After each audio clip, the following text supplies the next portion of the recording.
بسم الله الرحمن الرحيم إن الحمد لله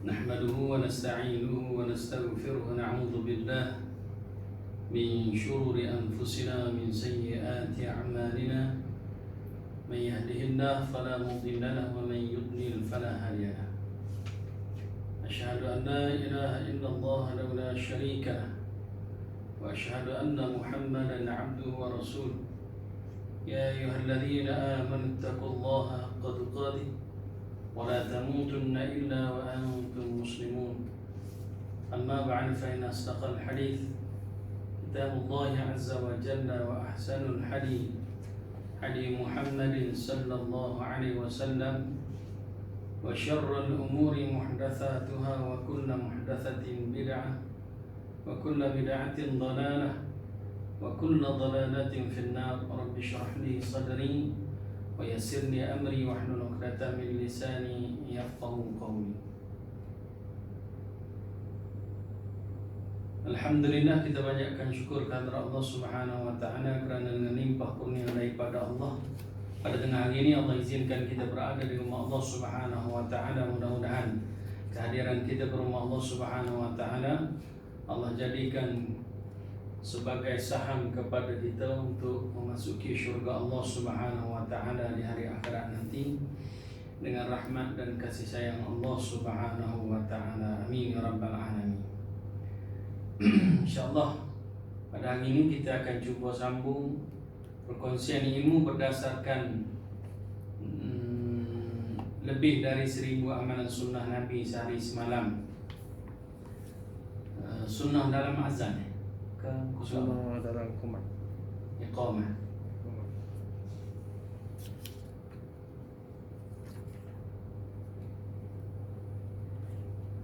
Sunnah dalam Iqamah muka surat 42. Sunnah dalam Iqamah ni lebih kurang sama dengan sunnah dalam azan lah. Iaitu kita jawab bila dengar azan, kita jawab samalah. Iqamah pun bila kita dengar Iqamah Allahu Akbar, Allahu Akbar, kita jawab Allahu Akbar, Allahu Akbar. Cuma perbezaan berkaitan dengan iqamah dengan azan ini iaitu pada poin yang kelima, iaitu berkaitan dengan doa. Yang terakhir itu sunnah dalam azan ialah kita berdoa. Ada yang di sini dalam buku ni dia menyebutkan tentang iqamah ni tidak perlu doa, azan saja yang perlu doa. Tapi ada yang buat doa juga, itu atas dasar kias.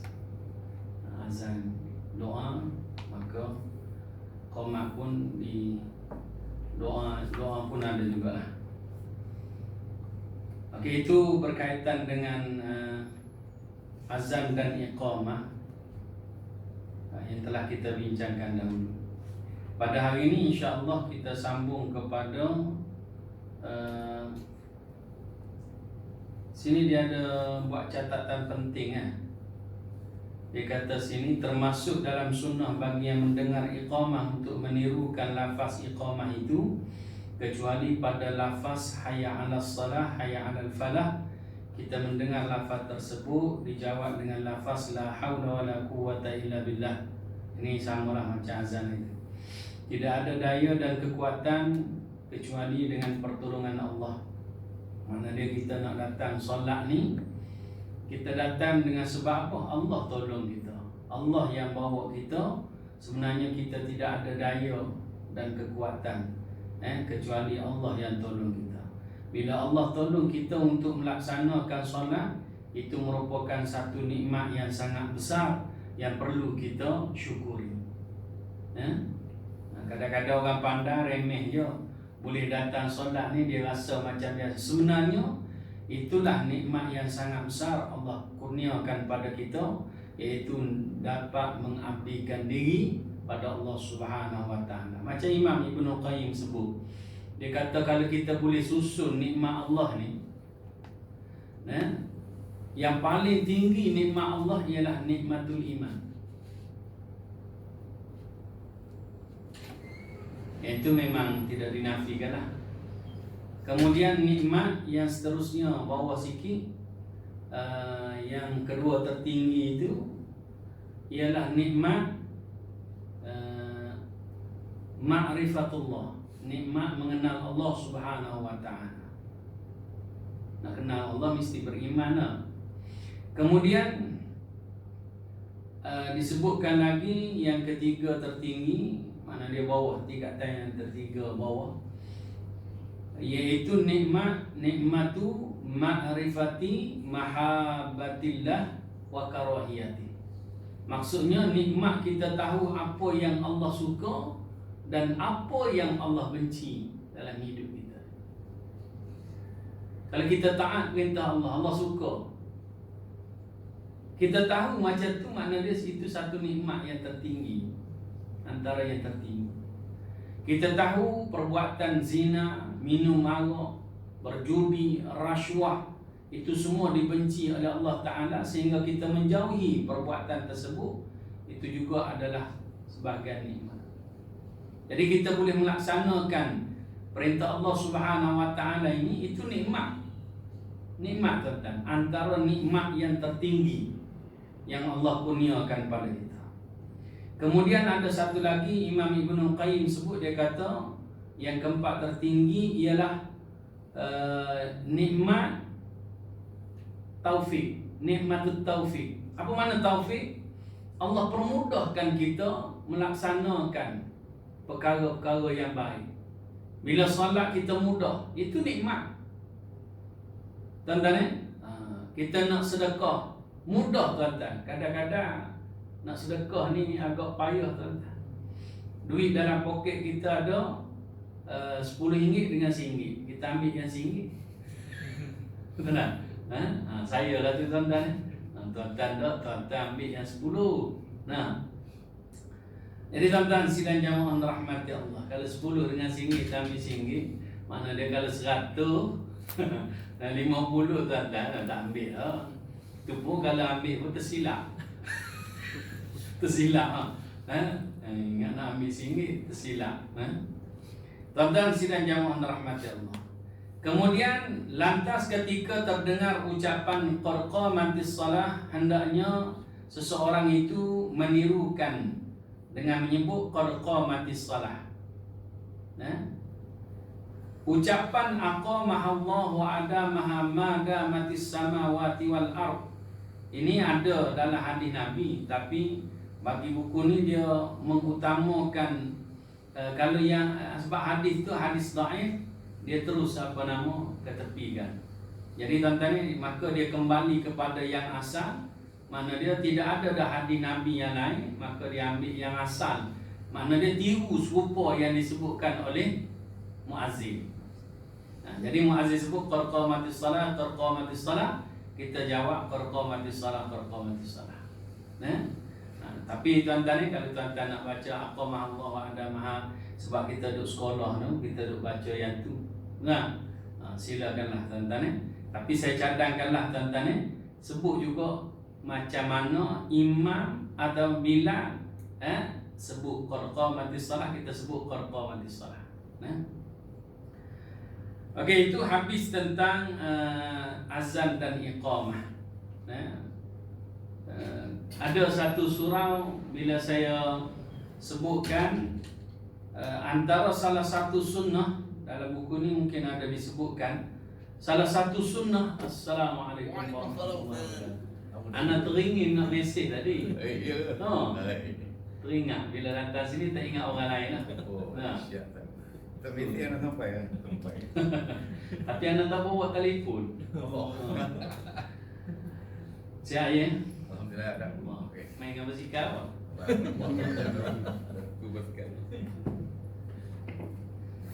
Okey tuan-tuan sidang jamaah rahmati Allah. Apa nama ni?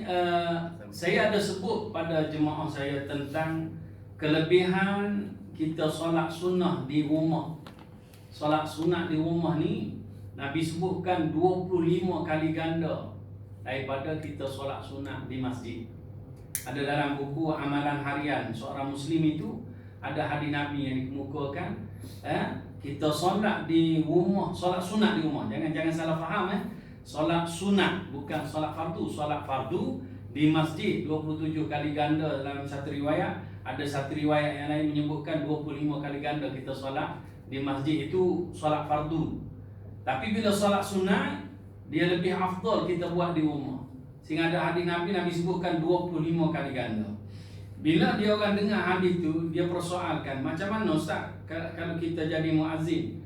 Tuan-tuan, muazzin ni dia ada kelebihan lain. Kelebihan muazzin ni lebih banyak daripada solat sunat tadi 25 kali ganda. Sebab dia banyak, pahala dia sejauh suara dia kedengaran. Sebab tu kalau masjid surau, pergakkan, cari mic yang bagus, yang boleh pergi jauh suara kita. Maka sejauh itu berapa banyak makhluk yang dalam jarak tersebut, maka Allah akan kira sebagai pahala bagi kita. Kita cuba bayangkan, kalau biji pasir berapa banyak? Ya? Betul tak? Tak terkira, tuan-tuan. Rumput berapa banyak? Pokok berapa banyak? Tuan-tuan, semua jumlah makhluk yang ada kedengaran suara azan kita itu, maka Allah akan kira pahala bagi kita. Sebab tu tuan-tuan, jangan pula bila kata nak semayang sunat di rumah kata 25 kali ganda, pakat tak ada orang nak pergi azan. Dan akhirat nanti, tuan-tuan, orang yang melakukan azan ni dia akan tersuhur, sehingga digambarkan dia leher dia tinggi, jinjang. Nah, dan ada hadis Nabi yang lain sampai tahap hebatnya muazzin ini, bila dia melakukan azan, niat dia ikhlas kerana Allah Subhanahu wa taala, dia akan dimasukkan dalam syurga. Riwayat yang lain disebutkan, siapa yang menjadi muazzin melakukan azan 12 tahun. Adalah hadis itu dia sebut 12 tahun. 12 tahun dia melakukan azan, maka pahala dia adalah ni ada ni. Amin ni tu. Ada dah Tak apa. 12 tahun, maka dia akan menyebabkan Allah akan jadikan dia sebagai penghuni syurga Allah Subhanahu wa taala. Tapi kalau tak cukup 12 tahun, yang tadi melakukan azan, niat dia ikhlas kerana Allah taala. Sebab tu kalau tuan-tuan ada peluang, tuan-tuan ni untuk melakukan azan, ambil peluang tuan-tuan. Tapi kalau tempat tersebut masjid surau, memang telah dilantik orang yang melakukan azan, tuan-tuan jangan mana-mana pula. Nah, ada satu surau tuan-tuan, dia melakukan azan. Sebabnya bila datang lambat, tengah-tengah dia duduk melakukan azan, tuan-tuan, bila datang suruh dia berhenti. Tuan-tuan, bila tu salah ke dia yang salah? Tapi dari segi hak, sebenarnya dia tidak berhak.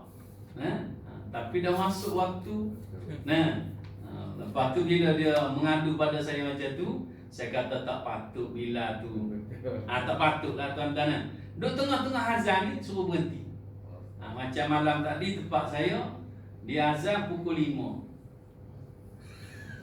2-3 kali lah. Dia mungkin bangun awal, dia qiyamul lail, dia pergi surau. Dia tengok tengah mama itu, ingat ke pukul 6 lah.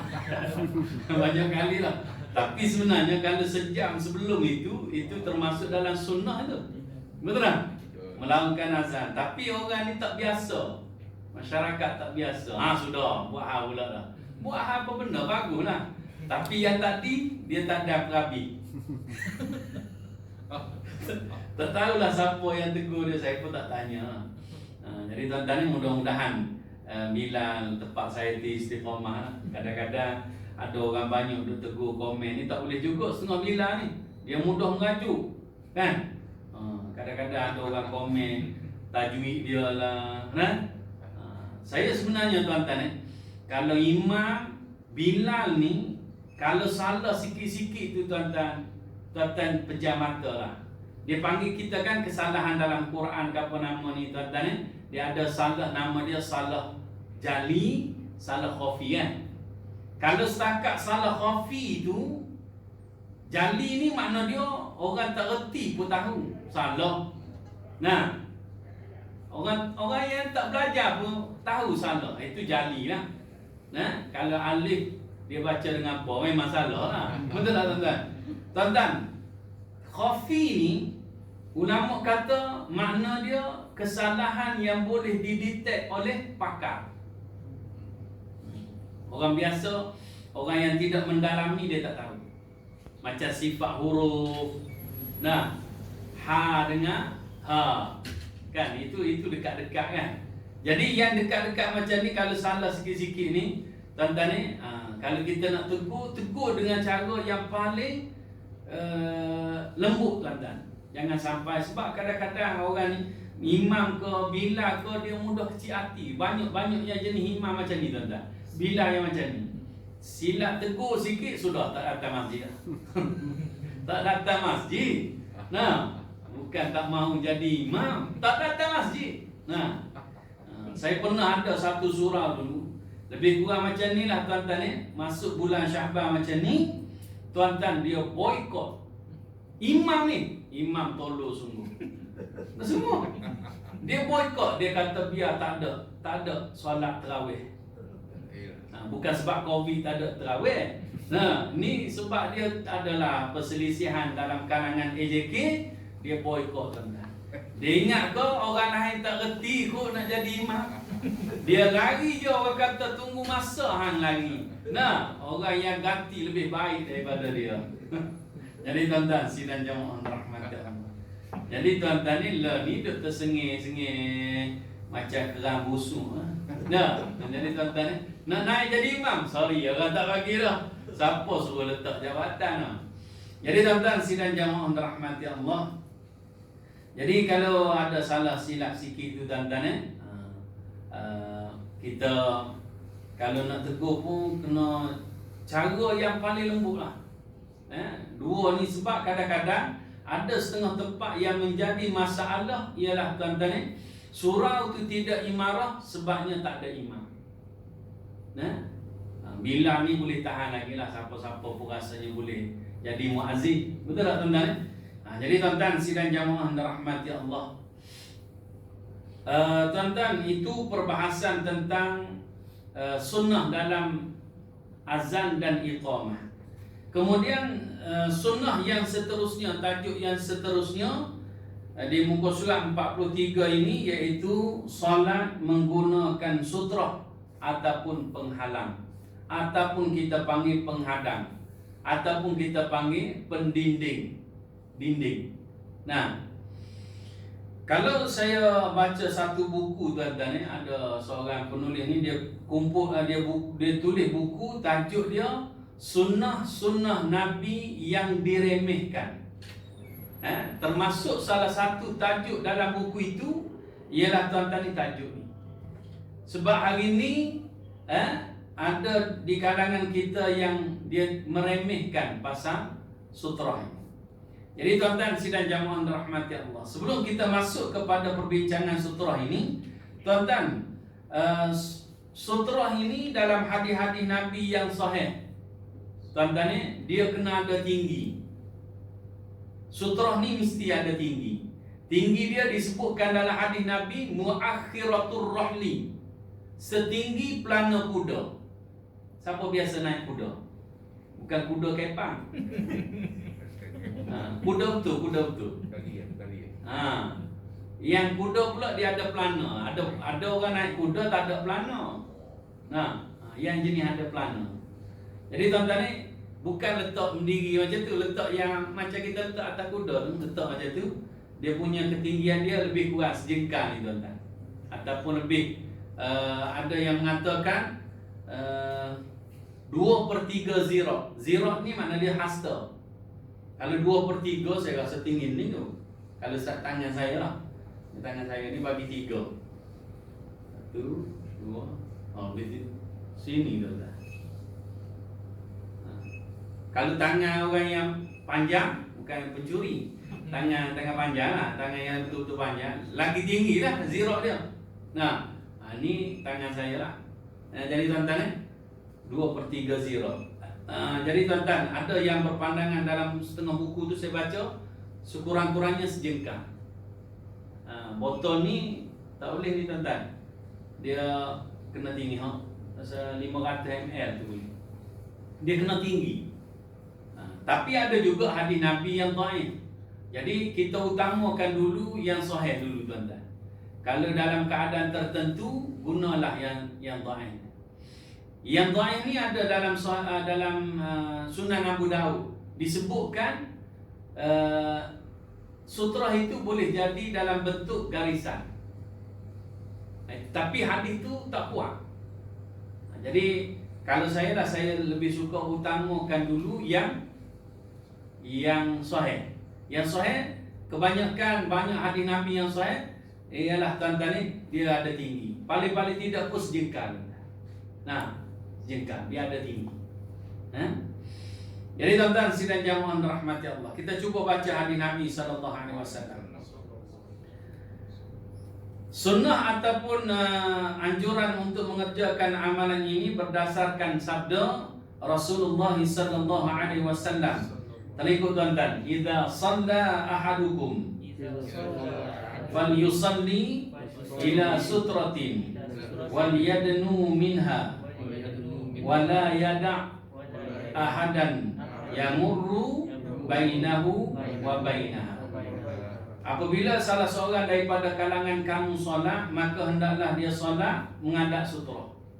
Dan hendaklah dia mendekati sutrah tersebut. Mendekati ni macam mana tuan-tuan? Kalau kita solat ni duduk jauh kata meja ni kan. Jadi bila ada keperluan kita boleh pergi ke contoh dia bagi makhluk yang tidak ada akal. Siapa dia makhluk yang tidak ada akal? Kanak-kanak, binatang, kucing apa nama? Macam Haji Rasul dia ada kucing, dia tu kucing. Mahal.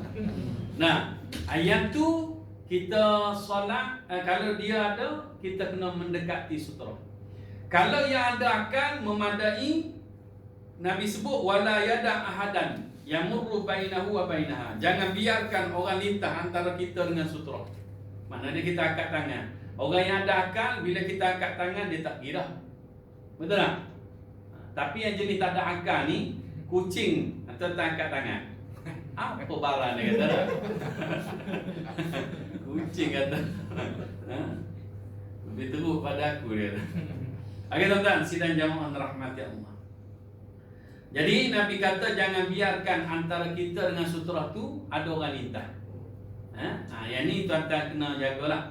Orang yang solat perlu bertanggungjawab terhadap solat dia. Dan orang yang lalu lintas juga tuan-tuan yang Nabi sebut tunggu selama 40, ulama kata 40 tahun. Lebih baik lagi daripada lintas depan orang solat. Ini jelas tuan-tuan sebab tu orang yang ada ilmu beza dengan orang tak ada ilmu. Orang ada ilmu dia akan cuba elok.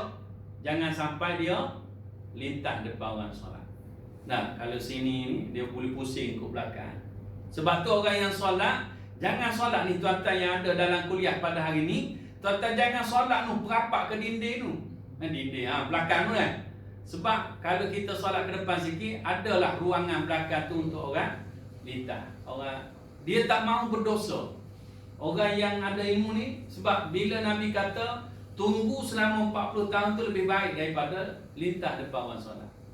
Tapi ada juga orang yang jenis dia bawa beg, dia letak beg dia dulu depan. Lepas tu dia lintas depan beg tu tak apalah. Lepas tu dia tarik balik beg dia. Jadi tuan-tuan sidang jamaah rahmati Allah. Boleh? Tak ada masalah. Tapi tuan-tuan tak boleh buat macam ni. Tuan-tuan letak kaki sebelah, tuan-tuan langkah kaki dia, letak kaki belah kanan, lepas tu lah kira kaki belah kanan yang mula-mula tu tuan-tuan kata ni sutra untuk dia lah. Itu memang bijak sangat tu. Kalau ada benda-benda lain lah kita letak. Maknanya anak kita pun kita tak boleh nak lagi dia main-main. Jangan, tak boleh. Sebab dia dalam perbincangan ada hadis Nabi yang lain. Kalau 3 makhluk ni yang lintas, Nabi kata memutuskan solat. Memutuskan solat ni ada ulama kata boleh batal solat. Apa dia yang 3 ni? Tapi ada ulama lain yang kata tak batal. Yang pertama ialah wanita yang sudah akil balik. Nah, kena pakai seksi mampu kita. Nah, jadi tuan-tuan, ayat kuliah ayuhal kafiru tak jumpa jalan keluar. Tapi tak. Lakum dinukum hati-hati tak jumpa tuan-tuan. Okey tuan-tuan. Yang kedua, keldai. Keldai tak ada masalah. Nah, yang ketiga, anjing. Yang ni pun mungkin tuan-tuan kata keldai anjing tak ada. Tapi tuan-tuan, anjing saya pernah. Kebetulan saya pergi melancong ke Eropah. Tuan-tuan, berhenti RNA memang dia orang tak sedia surau. Kan ada juga. Tak ada. Betul tak? Jadi kita buat surau sendiri bawa pokok. Letak kain hampara sejadah, ada yang bawa sejadah tu. Letak je. Jadi saya jadi imam. Ada setengah sahabat kita dia bawa beg, pinjam kata beg. Tak ada orang curi kata insya-Allah. Letak depan saya. Tuan-tuan, kebetulan masa tu anjing tinggi meja ni ada. Yang geng-geng lori tu. Lori trailer tu. Dia bawa tuan-tuan. Gede. Dia kan anjing yang besar macam ni, dia tak lari, tak tak ada. Dia relax je jalan. Slow tuan-tuan. Depan. Ya Allah, saya kata ilmu yang kita belajar dulu kadang-kadang kita pandang remeh. Hari ni berguna. Cuba bayangkan kalau saya tak ada letak benda tu, tuan-tuan, dikira putus solat saya. Kalau kita solat berjamaah, yang perlu jaga sutrah ialah imam. Imam dia kena tanggung sutrah makmum di belakang. Sebab tu kita tengok di Masjidil Haram. Waktu kita sebelum ni insya-Allah akan datang ni tarawih tu tuan-tuan orang duduk tengah tawaf, orang duduk tengah semayang tapi orang duduk tengah tawaf ke depan gitu dah. Ada bukan setakat orang tawaf je, orang duduk lintah tak ada seorang pun tahan dia. Sebab apa? Yang tak boleh lintah hanyalah imam saja. Yang makmum ni tak ada masalah. Sebab tu tuan-tuan kalau tuan-tuan solat berjamaah, tuan-tuan ada jemaah yang terbatal. Kentuk ke tuan-tuan dia terbatal, maka biarkanlah dia keluar lalu ikut depan kita. Tuan-tuan jangan tahan pula. Mari sini tuan-tuan tahan macam ni. Kena dia sakit perut tuan-tuan. Sudah. Jadi tuan-tuan terberok situ naik. Tuan-tuan sidang jamaah rahmati Allah. Ada orang terberok dalam surau masjid tuan-tuan. Aib itulah tuan-tuan. Dan yang terberok tu ustaz. Tuan-tuan tolong doakan saya, jangan saya diuji sedemikian. Saya kalau saya sakit perut, saya kata nak kuliah ke saya sakit perut. Saya tak tahan tuan-tuan. Nak kuliah apa? Idea pun tak boleh lah kita duk fikir ni. Betul tak tuan-tuan? Saya suruh dia orang tunggu lah. Kalau dia orang nak tunggu, kena tunggu ya. Jadi tuan-tuan, sidang jamaah rahmati Allah. Okey tuan-tuan, itu berkaitan dengan sutrah. Kalau tuan-tuan ada persoalan boleh kita soal jawab sutrah. Dan satu lagi, kalau tuan-tuan ada di kalangan kita yang masbuk, kalau tuan-tuan boleh elok, jangan lintas depan dia, tuan-tuan jangan lintas lah pergi ikut belakang. Sebab dia tak boleh lari dah. Dia tak boleh nak cari dah, masbuk. Dan tuan-tuan orang yang duduk dalam surau pun boleh dijadikan sebagai sutrah. Datang satu orang semayang belakang kita. Tuan-tuan jangan lari. Dia kata, Naya, sutrah aku lagi, dia kata. Ada orang lari. Orang lari ni dia kefahaman dia menghormati. Ini salah faham sebenarnya. Dia menghormati orang solat. Nanti orang tu sujud dekat dengan punggung dia lah, dia kata.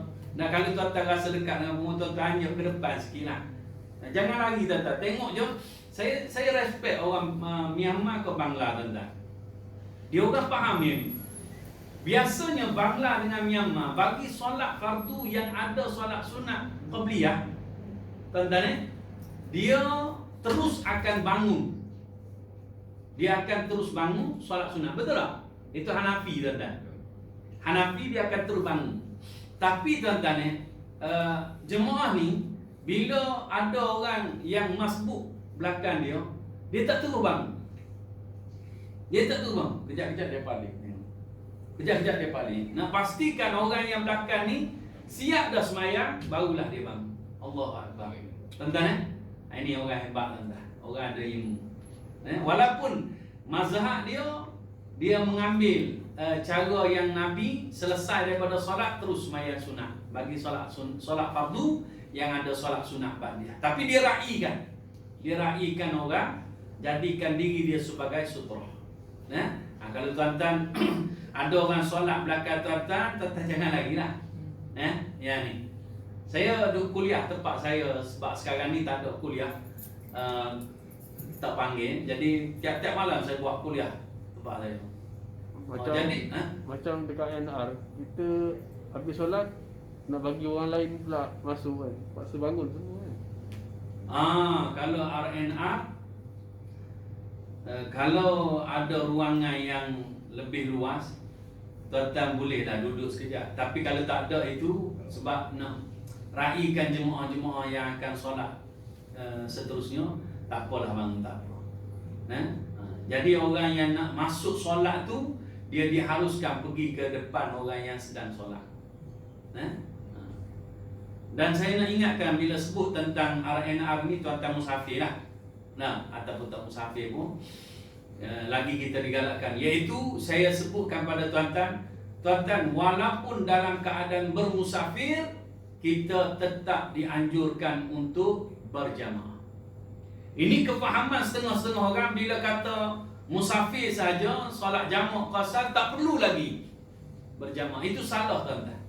Sedangkan ada yang disebutkan oleh ulama, bila kita singgah di satu masjid, kita dalam jumlah yang tak ramai, kita mungkin seorang, dua orang, maka kita dianjurkan tak perlu buat qasar. Kita ikut jemaah masjid. Kalau kebetulan macam kita berhenti Zuhur, baru masuk Zuhur, imam jemaah situ pun belum solat lagi, tuan-tuan, waktu tu kita ikut dia. Ikut dia lebih afdal.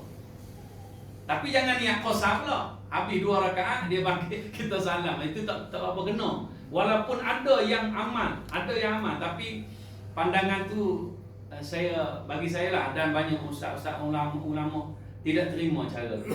Tapi ada orang buat. Dan mungkin ada ustaz yang mengamalkan, mungkin dia ajar boleh buat. Tapi dia bila tuan-tuan buat Zuhur 4 rakaat, tuan-tuan nak jamak dengan asar boleh buat 2. Asar boleh buat 2. Jadi tuan-tuan ni sidang jamaah rahmati Allah. Kita tengok permasalahan berkaitan dengan sutrah ini.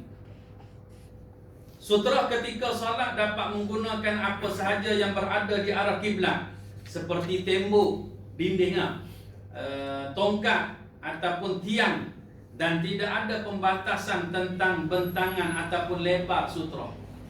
Besar sutrah tu tak kira, tinggi dia kira. Tuan-tuan. Yang kedua tu kan, tinggi sutrah kira-kira setinggi muakhiratul rahli, setinggi pelana kuda. Yang kat bawah tu kan, pelana kuda. Okey. Iaitu yang ukurannya kira-kira 1 jengkal tangan. Jari lah. Sejengkal. Kau tuan-tuan kira macam ni. Paling tinggi mana? Ambil paling tinggi, ambil paling pendek asal. Yang ketiga, jarak antara kedua kaki dengan sutrah kira-kira 3 hasta, iaitu keselesaan kita sujud. Kita nak letak sutrah, kita nak berdiri, kita dengan sutrah tu lebih kurang 3 hasta. 3 hasta luah dah tuan-tuan. Ni tak sampai 3 hasta ni. Tuan-tuan cuba ukur, tak sampai. Tak sampai ni. 2 lebih lah. Kau cukup? Kau buat macam ni ya. Jadi tuan-tuan, sidang jamaah rahmati Allah.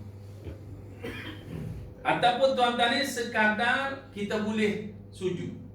Sini kita tak rasa. Kalau tuan-tuan pergi Mekah, Madinah, baru tuan-tuan rasa nikmatnya ruangan. Dekat sana kalau tuan-tuan pergi Raudhah, betul tak? Ataupun tuan-tuan dekat Masjidil Haram, tempat yang berebut kat mana? Ni Hijir Ismail kan? Saya pernah masuk situ, tolak-tolak. Orang tolak saya, bunyi tuan-tuan. Tersepit tuan-tuan dah nak masuk sana. Sekali orang tolak, dah ramai tolak tak tahan kita. Boom. Bunyi. Jadi tuan-tuan, sidang jamaah rahmati Allah. Kalau dah tua-tua lah macam mana kita rasa muda lagi kan. Jadi tuan-tuan, sidang jamaah rahmati Allah. Kalau nak pergi Hajarul Aswad lagilah tak mampu kan. Okey tuan-tuan, yang keempat, sesungguhnya sutrah disyariatkan bagi imam dan orang-orang yang solat secara munfarid, solat sendirian, terutama sekali solat sunat kan. Jadi kita kena ada sutrah. Sama ada solat wajib 5 waktu ataupun solat sunnah. Bila kata solat saja, kena cari sutrah. Sebab tu saya tuan-tuan, memang kita dianjurkan tuan-tuan, solat bukan di tempat solat sunnah ini alihkan daripada tempat kita solat fardu. Kalau nak solat di tempat kita solat fardu tu juga boleh tuan-tuan. Nabi kata mesti diselangi dengan percakapan.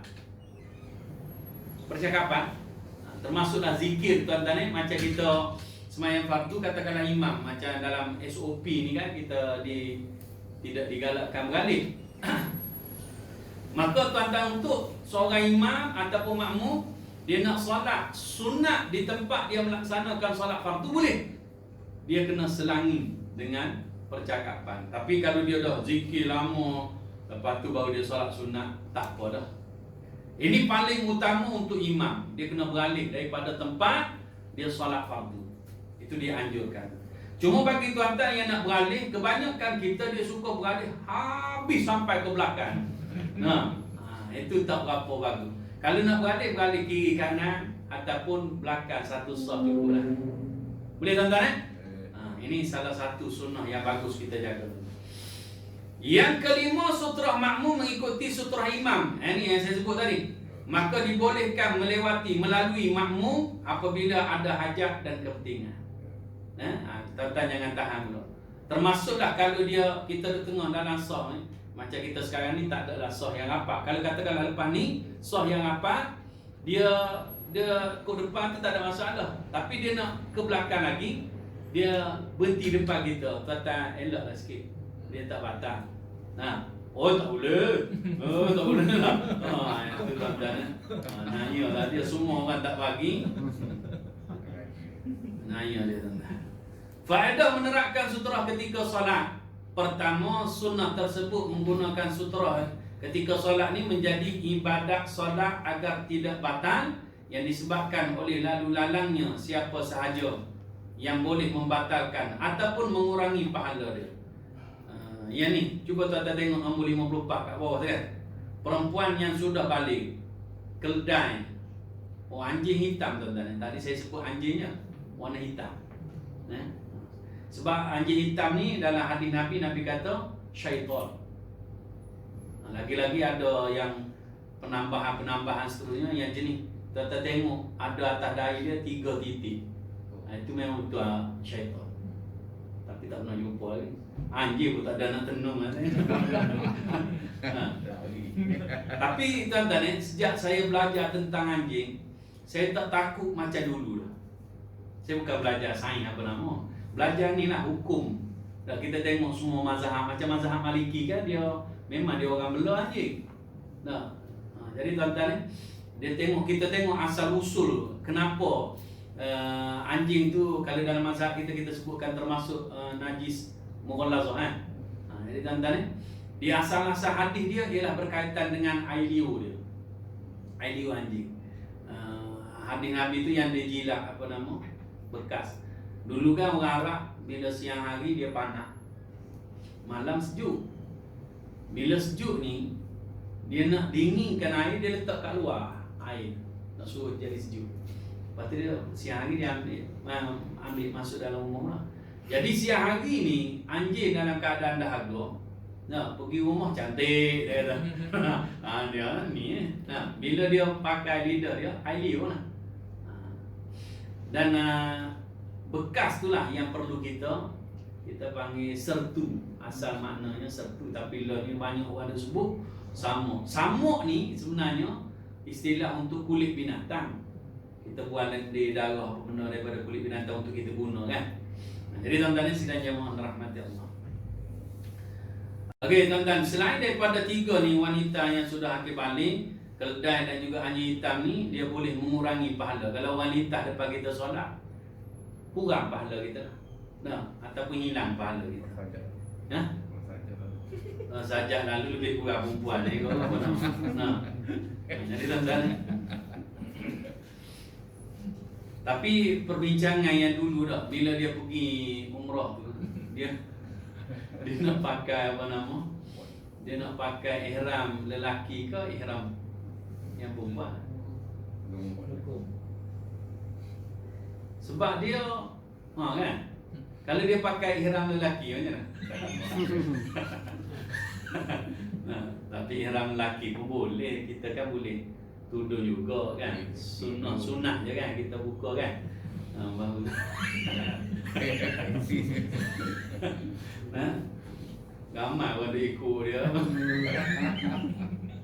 Jadi tuan-tuan sidang jemaah rahmati Allah. Itu yang payah tu tuan-tuan bila manusia melawan fitrah. Sebenarnya bagi saya lah golongan macam ni dia dikategorikan tidak siuman, perlu diubati. Mana dia kerajaan kena ambil tindakan. Kalau dalam hukuman dia termasuk dalam hukuman takzir. Mana dia perlu dipenjarakan. Biar dia macam apa nama penagih dadah kita ambil dia masuk pusat serenti. Pokok dia pun lebih kurang macam tu lah patutnya. Nah. Yang kedua, mencegah pandangan daripada melihat orang-orang yang lalu lalang, kerana orang yang memakai sutra secara umumnya pandangannya ke arah sutra serta fikirannya terkonsentrasi pada makna-makna bacaan solat. Ini cara salah satu nak dapat khusyuk lah. Nah, jadi bila kita ada sutra tu kita pandang ke sutra kita lah, tak lebih daripada sutra lah. Kita tanya sidang jamaah rahmati Allah. Yang terakhir, orang yang solat memakai sutra telah memberi kesempatan bagi orang yang berlalu lalang, maka tidak perlu lagi menjauhkan orang-orang yang berlalu lalang di hadapannya. Mana dia? Kita ni kalau kita ada tanggungjawab tuan-tuan ni, dua-dua tanggungjawab. Orang yang solat pun perlu bertanggungjawab, orang yang lalu lalang pun perlu bertanggungjawab. Comel lah tuan. Nah, orang yang solat perlu cari sutra bila dia solat. Orang yang lalu lalang jangan sesekali lintas depan orang solat. Senang tuan-tuan. Betul tak?